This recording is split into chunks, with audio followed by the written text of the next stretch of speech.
All right, here's our update. Been doing a little bit of this and that, mainly going through the factory wiring harness. I know it's all ugly right now, but just getting through everything because I'm trying to use factory type sending units to use most of my factory gauges. Like if I can use the coolant temp, oil pressure, amp meter, all that, and of course the speedometer, I'm good. You know, I can put a tach and just a mechanical oil pressure gauge as a backup in it. Eventually this will all go away, but this is all the old harness for the TBI, but it's all in good shape, wrapped up, and I've just put it to the side until I get it running. I just want to see what all it needs, and I may even just forget about it because it's not a show car and it's really not bothering me that much.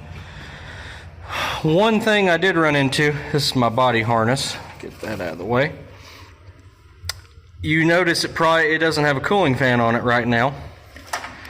Well, the shroud is absolutely jammed into the crank pulley and won't fit, and you'd have to trim so much of the shroud to make that work and to clear the fan. I have decided to go with Old Faithful, and I've done a lot of stuff, and use a Ford Taurus electric fan assembly.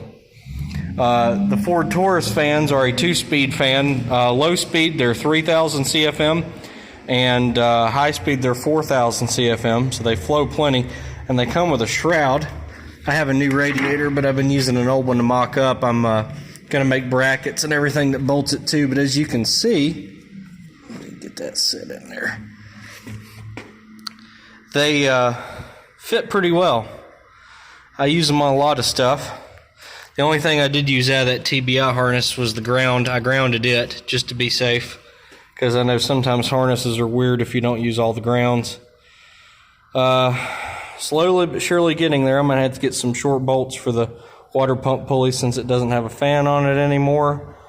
But other than that, it's just coming together. Just wiring and work. Once I get all that done, I can start getting fluids in it, getting the nose back on it, cooling system, and maybe within the next week, this thing might just run. We'll see. Stay tuned.